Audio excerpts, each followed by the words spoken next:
Hey everyone, and thank you for joining me for another live stream on Friday. I am so excited to talk to you about one of my favorite topics, which, surprise, surprise, is the moon, especially lunar landers that are large enough to carry humans. Although I'm not going to be talking about the human variants of these lunar landers today. So, in previous live streams, I've talked about CLIPS, the Commercial Lunar Payload Services, and this is something different. It's still NASA Artemis, but it is human landing systems and the cargo variants of these human landing systems. So, first off, I want to give some history here. And I do want to talk about the reason why I'm bringing this up now, right? There was a CBS 60 Minutes presentation. They interviewed a number of people, including Blue Origin. And Blue Origin sort of surprised everybody. Hello, Ross. Blue Origin surprised everybody by saying that they are planning to launch their uncrewed first cargo variant of their Blue Moon lander in about 12 to 16 months, so early to mid 2025. And I don't know about you, but that actually caught me off guard. So that's why I wanted to bring this up today, is to talk about the history of Starship and Blue Moon and the different variations and the reasons why we want to pay attention, especially in 2025, to these two landers. So I do want to go back in time because some of you are not familiar with this history. Back in 2021, April, in fact, so almost 3 years ago now, NASA surprised a lot of people, including myself, by choosing only one HLS provider. So back when NASA put out the solicitation for human landing systems, it had intended to select two. But at the time, they decided that they only really had funding for one because Congress had not given them funding for more than one, and that Starship was the clear winner compared to Blue Origin and Dynetics. And that caused that caused a firestorm in the community, especially amongst Blue Origin and Dynetics. There was protest, there was lawsuits. It was a mess. There was political pressure coming from Seattle area, from Washington State. There was just a lot of feedback that NASA got from that selection, but I don't blame NASA for doing so because they truly were not given the money by Congress to choose a second one that would be more expensive. Blue Origin and Dynetics both proposed systems that were more expensive than Starship HLS. I'm going to be using HLS, by the way, as the shortcut human landing system, in case you're not familiar. So fast forward like 2 years, and there was another selection, and Blue Origin did get selected for its Blue Moon lander back in 2023. And that means that we do now have two HLS providers. Starship is going to be the provider for Artemis 3. That is the first human landing on the surface of the moon since Apollo, and the Artemis 4. And Blue Moon is currently scheduled for Artemis 5. So timelines are going to shift in terms of years. I'm just going by missions here. The timeline for Artemis 3 just recently shifted. At least they shifted it on paper. It's probably going to be shifted even more. So right now it is 2026. I don't think it's going to be in 2026. I think we're looking at 2027 or later for Artemis 3. So when you're thinking about Starship for the purpose of Artemis, landing humans on the surface of the moon, that date is going to happen sooner than Blue Moon is going to send astronauts on Artemis 5, just the way that NASA awarded those contracts. However, the title of this talk here is which one is going to land the uncrewed variant, the demo first, because both of them are aiming for 2025. Not this year. But fun fact, as of this recording, we have about 6 days until the next planned launch of the Starship trying to get to orbit, the orbital Starship. And so March 4th, Pi Day, if you know that term, that is when we might see Starship launch to hopefully to orbit. I am extremely excited about this. They obviously have a lot more to do in order to get it, from going sustainably and reliably to orbit to actually getting to the surface of the moon. But that's a really good step. And that is farther than Blue Origin has gotten with its New Glenn rocket. So, in fact, I'm giving a talk for National Space Society on Thursday next week, March 14th. So if you're a member of National Space Society, it's a virtual talk there, Space Forum on Thursday night. I have a 2-year-old who is joining me over here. Hopefully it won't cause too much trouble. So if you wanted to tune into that, that's National Space Society's Space Forum. I'll be talking mainly about launch vehicles coming out of Florida, but Starship is planned to launch out of Florida eventually. So I will be talking about Starship, especially if they have a launch attempt on that Thursday. If I'm not going to go into like extreme detail during this live stream, just time constraints. So if you are interested in more of the details, the technical details, I do write this in the Astrolytical newsletter that goes out every Monday morning. You can subscribe at astrolytical.com/subscribe. Astrolytical is the company I run. I'm the executive director of Astrolytical, which is a small boutique space consulting firm. We help companies, government entities, and nonprofits to grow in space. So moving on to Blue Moon, which is Blue Origin's lunar lander. It's actually a consortium. Again, I'm not going to get into these details right now, but it is run by Blue Origin, but includes Lockheed Martin, Draper, Boeing, Astrobotic, and Honeybee Robotics. And I think actually Honeybee Robotics is a subsidiary now of Blue Origin. And so it is a collection of companies that are doing various things for Blue Moon to get that to be successful. Their Mark 1, which is not something that's necessarily new. We knew about this. We don't have a ton of details about these things, but we do know a little bit about Mark 1, which is their first version, their prototype that they're going to be doing the tech demonstrator for in 2025. They've actually decided to self-fund 2 tech demonstrators using Mark 1. The first one, what are they calling it? It's some weird name. Mark 1 SN001, the Pathfinder mission, and that's to test key technologies, such as the BE-7 engine, cryogenic fluid power and propulsion systems, avionics, continuous downlink communications, and precise landing. That's what they're going to be testing for this Pathfinder mission in 2025. They do have a second mission planned for Mark 1. And in fact, on their website, they say that, where do they have that? For the SN002 and beyond are available to payload customers. So this first demonstration is simply a tech demonstration to test all these different systems. The second one, they're actually hoping to get customers, not NASA customers exactly, but other customers who will travel on board. Hopefully, after the success of the first one, they will have proven case for customers to decide to pay money to put their payloads on a lunar lander. Ross says Blue Moon SN001 will be easier to achieve if no orbit refueling is required. Yes, I'm not going to go into the orbital refueling very much. I think that's been discussed to death, but I am going to talk about it a little bit here when we talk about Starship. But yeah, there's some pros and cons to these systems. I am not an engineer, and this is not an engineering channel, so I'm not going to go into the engineering pros and cons of this. I'm going to talk a little bit about the specs, though, so you can see the differences between the two systems.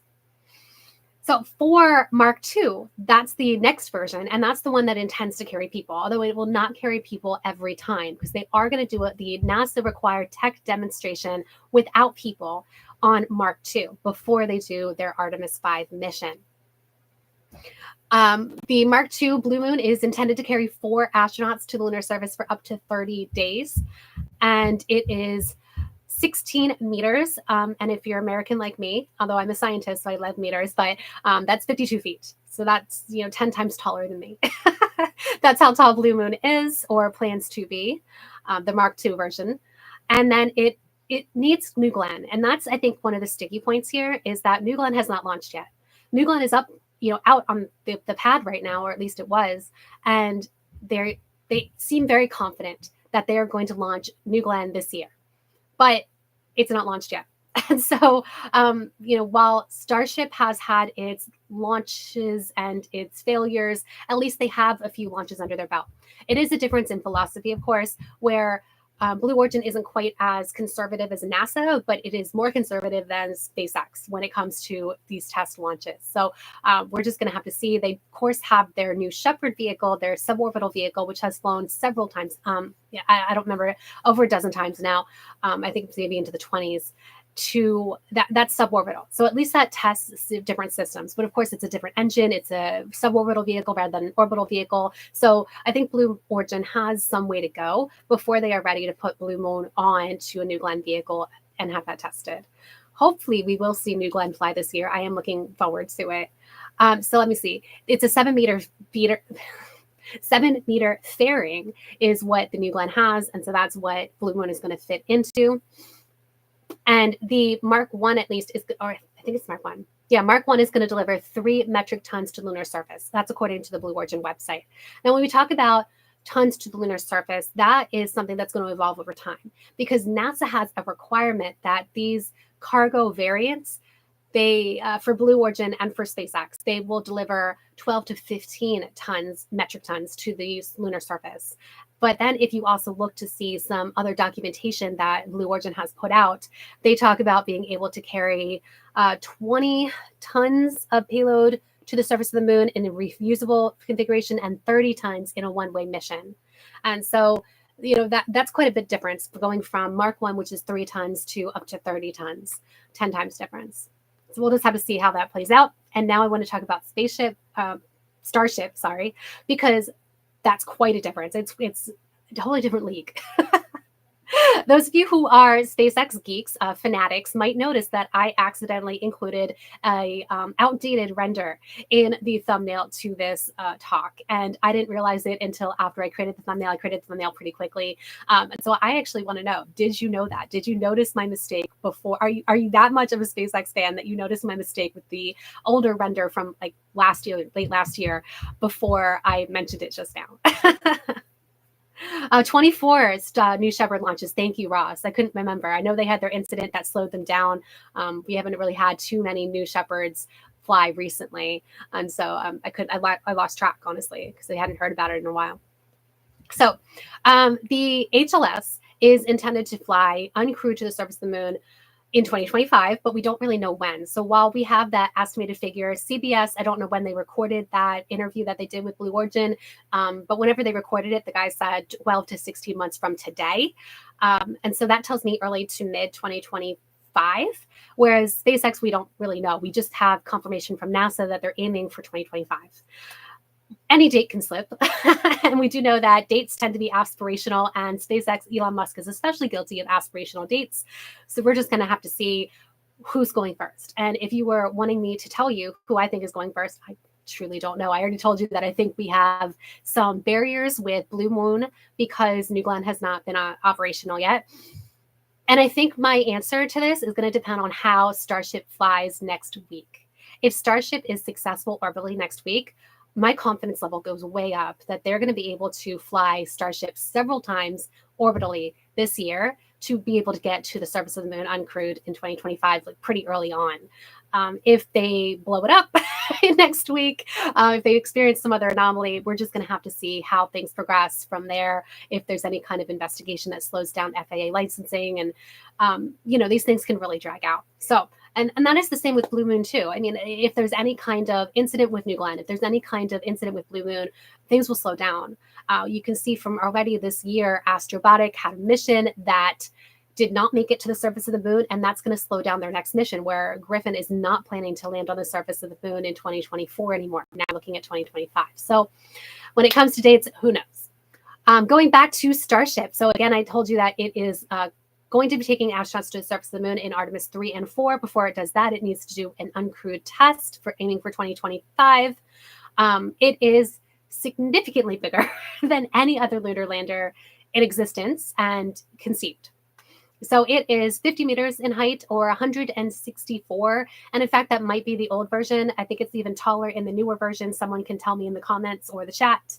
It is going to carry, or plan to carry, 100 tons to the surface of the moon. That blows my mind. That's going to change everything. As a lunar scientist and as someone who wants to be a lunar astronaut someday, like, I can barely conceive of how much we can do if this actually comes to fruition. If we actually get a Starship that's separate from the whole, Gateway, Orion, like all of that architecture that can just simply take things, not even people necessarily, but things to the surface of the moon. Well, there's our Artemis base camp, or some other, equipment that we could need to set up infrastructure on the surface of the moon. It's really going to be incredible. Ross says the success of the uncrewed demo landing will have to be nominal for NASA to approve putting astronauts on the Artemis 3 mission. Exactly. That's exactly right, Ross. And same with Blue Origin, too. So Blue Origin is going to need to really prove out Blue Moon, and SpaceX is really going to need to prove out Starship before NASA is convinced that it is ready to put astronauts on board. These are very high profile missions, especially Artemis 3. And so NASA's not going to take any chance. SpaceX is not going to take any chance. Do you remember back in May 2020 when we had Demo 2 and SpaceX successfully demonstrated that they could take 2 astronauts to the International Space Station? They took that so seriously. They had pictures of the astronauts so that people remembered what they were doing, that they had 2 lives on the line. They were perfect in how they operated in terms of NASA safety standards. And so when you're thinking about Artemis, which is even more high profile than taking astronauts to the International Space Station, they're not going to take any chances. So I would plan on these being delayed rather than rushed.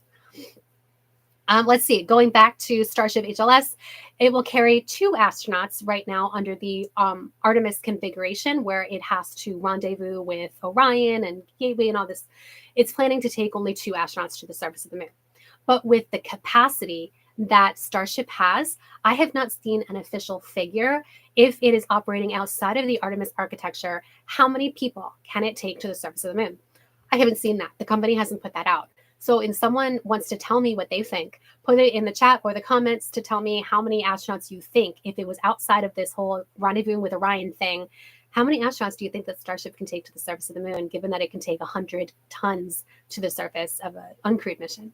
I'm very curious to know, because you can absolutely bet that SpaceX is already planning on taking non-NASA crew to the surface of the moon. It's already planned to do circumlunar missions. It already has 3, in fact, I think planned, at least 2, where it's planning to take passengers around the moon. So if it's already planning that step, all it needs to do is demonstrate that it can take NASA astronauts to the surface of the moon, and boom, there's going to be interest. Whether it's interest from private, rich people, private, passengers, or whether it's interest from other countries, because we've seen from the Axiom missions, there is high demand from other countries other than the United States to take their country's astronauts to the moon, to the International Space Station, to wherever. And so you can bet that SpaceX is already planning this, but I don't know the number. They haven't published how many astronauts they can take to the surface of the moon if they were doing it with just Starship. So super interested. They do have that demonstration of the fuel rendezvous that they still need to do. And we don't exactly know, because it hasn't been tested yet, how many Starships they need to launch in order to do that whole fuel transfer thing. I'm going to be curious to see how that works out. I'm a scientist. I understand that you need the numbers before you have that estimate. So I'm curious to see, once they start demonstrating this, what they decide they need. And I don't think the exact number is going to slow them down. Like if it's 10 versus 15, I don't think it matters that much. If it ends up being over 20, well, maybe that is a drag. But hopefully without burn off, they can perfect that technology and get it to a reasonable number where they can do that fairly quickly.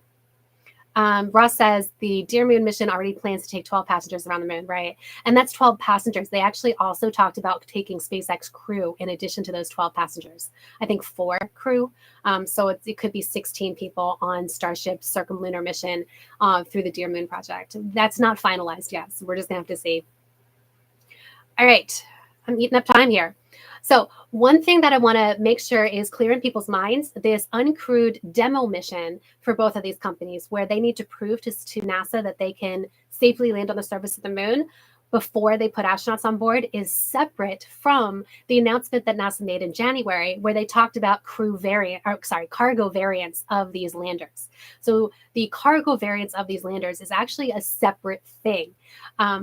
It is a separate requirement that NASA is putting on these companies, because NASA has decided that it wants to contract with SpaceX and Blue Origin to put cargo on the surface of the moon after Artemis 7. So it's a later thing. But they did talk to both of those companies about initial designs in January, and what's the number here? No earlier than the 2030s. I thought I had the actual tons to... I don't have that number, it's somewhere else in my notes, the actual tons to the surface of the moon with these cargo variants. So this is a separate thing where once they have demonstrated the demo missions, the technology demonstration missions, and once they have demonstrated the astronaut missions, then they're going to do separate cargo missions, cargo only, for the purposes of putting equipment, infrastructure, etc. on the surface of the moon. So that can get confusing. I didn't want you to get confused with all these different options that NASA has laid out. And whether or not NASA is going to open that up to other providers, I don't know. But at this point, SpaceX and Blue Origin are so far ahead of the game that I can't see anybody else really jumping in on these larger landers. It's different if it's CLIPS where they're smaller landers.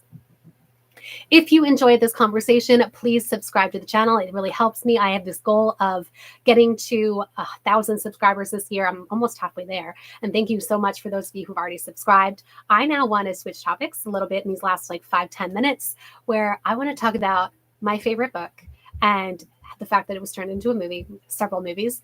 But last week, as you recall, during the live stream, I talked about how I was leaving work early to go see Dune Part 2. And I was blown away, like so many people. I can totally get the reason why they cut out a lot of plot points. They cut out some characters. This, by the way, is my copy of Dune. This is not my original copy. When I was a teenager, took my parents' copies. My parents, they're sci-fi fans, and they had a bookshelf full of those paperbacks, those smaller paperbacks, and I read all of them. And for the longest time, that's what I had. But I decided to invest in this very nice copy with the little ribbon bookmark here because it's my favorite book. It's my favorite series. And I've already started to reread it again. I last reread it in 2021 after the first half, part 1 came out. So part 2, and if you haven't seen it yet, or if you haven't read the books and you don't want to be spoiled, close the video. you could just stop right now. What threw me the most, I think, was the condensed timeline, because in the book, it takes place over years, right? Paul becomes Muad'Dib over years, and you have the birth of Leia, and you have the birth of Leto 2. I always forget how they properly say it in these movies. And so they cut out a lot of that because of the condensed timeline. So Leia isn't even born during this movie. She's still in the womb during this movie talking to Jessica. And I thought the creepiness factor of that was fantastic. I really wanted to see her kill the Baron, but I understand that you can't really have an actress toddler kill it wouldn't, I don't think it would translate that well on screen. But honestly, it was one of my favorite things, because if you go into, is it Children of Messiah? Is it? Yeah, it's Children of Dune. Shoot. Whichever book it is, it's one of the next 2 books. They actually have it that she's possessed by the Baron. So I actually like the tie-in where she kills the Baron and then she's possessed by the Baron. I'm getting my books mixed up. I can't believe that. Any case, so they cut all that out. They cut out the fact that Chani has a baby that's killed. They cut all that because of time. But one thing that was interesting was that they really played up other aspects of the theme, which is the fact that the religious persona was really resisted. Paul didn't want to do it. And that wasn't so much in the books. I feel like in the books, he was sort of like learning this and yes, taking advantage of it, but also just sort of learning about himself because he's still very young. And so in the movie, he's very resistant, and it's really his mother that really pushes that on him. Whereas I don't think it's that way in the books. Again, I'm rereading it. It's been like 3 years since I read it, more than 3, because I read the whole series again in 2021. But there's just a lot of things like that where it's slightly off. Chani is much more independent in this film versus the books. But cinematography is fantastic. The music is fantastic. The costumes are beautiful. Like, I understand that they had to change a bit of the plot and a bit of the characters, but I don't feel like that deterred from the story. I feel like it was still very true to the original source material. I feel like the next book, Messiah, is going to be translated well. Like, I trust the people who did this. I trust that they're going to translate that material well. I can't see them doing God Emperor, although I would love to see God Emperor. Like, it's actually, I think it might be one of my favorite of this series, just because it just takes place over thousands of years and it's very philosophical. Although I do love some of the weirder and like later books, because the Bene Gesserit is quite a villain in this series and quite a villain throughout the whole series. But I feel like towards the end of the series, the Bene Gesserit is like growing like they're almost like evolving as humans. And I think that really shows very well in the later books. But the first book where they're just manipulative. And I love it. I love it because I always felt like there was definitely a bit of political manipulation that I can almost cheer for, even though I don't like it in real life. So if you have seen the movie and you liked it or you didn't like it, let me know. I know I've heard some comments from people who haven't read the books that they felt lost, that they didn't understand what was going on, and that is understandable. It's a pretty thick book. And there's a lot that's just not here. It's in other books, and I haven't read too much of the books that were written after Frank Herbert's death. I've read a few of them, but I haven't read very many of them, so I don't even know like the all the backstory. I don't even know it all because I've only read like the original 6 and a few others. But I truly loved it. So I'm pronouncing this wrong. I'm sorry. Yamaha 11. I think this was Dune was a worthy effort. I was surprised the Guild Navigators were pretty much unmentioned. Yeah, I was surprised at that too. But again, they had to cut it, and they play such a big part in the next book that I have a feeling that they're just saving that. Just like I think Aaliyah was saved pretty much, aside from Aaliyah in the womb, which was creepy. I think Aaliyah, the adult, which we saw like for a split second, I think she's pretty much saved for the next movie too. So I'm looking forward to that. The Guild, oh my gosh, they're so weird. Like I have this image in my head of what the Navigators are going to look like, and I don't know how that's going to translate to screen. I'm looking forward to it. So if you're a fan of the books, if you're a fan of sci-fi, like I recently read for the first time Heinlein's The Moon is a Harsh Mistress from 1966. And I really enjoyed it, but it's really outdated. Whereas this book, also from the 60s, I don't feel like it's outdated. I feel like it really, there's obviously issues with every book, but I feel like it's still in 2024 is relevant and not as outdated as a lot of the other 1960s and that kind of time period sci-fi. It's just such a classic. So if you like the books, tough 4 years. Is it a 4-year wait? I thought it was 2026 that they're planning to do Messiah. I don't know. I'll have to look into it. I haven't been paying close attention, so I don't know. So if you love the books, go see the movie. If you just enjoy cinematic experiences, go see the movies in the theater, because I have a big screen TV at home, but seeing it in the theater with the vibrations and the huge screen, it was worth it. I almost want to go back, but I'm very tempted to go back, but I have a young baby, so and other children, like the one that's wandering around the office right now. So I can't take the kids with me, obviously, to the movie. Anyway, you all have a wonderful rest of your Friday. Thank you so much for joining me for another Friday live stream. And thank you, Ross and Yamaha 11, if I'm pronouncing that correctly. Thank you.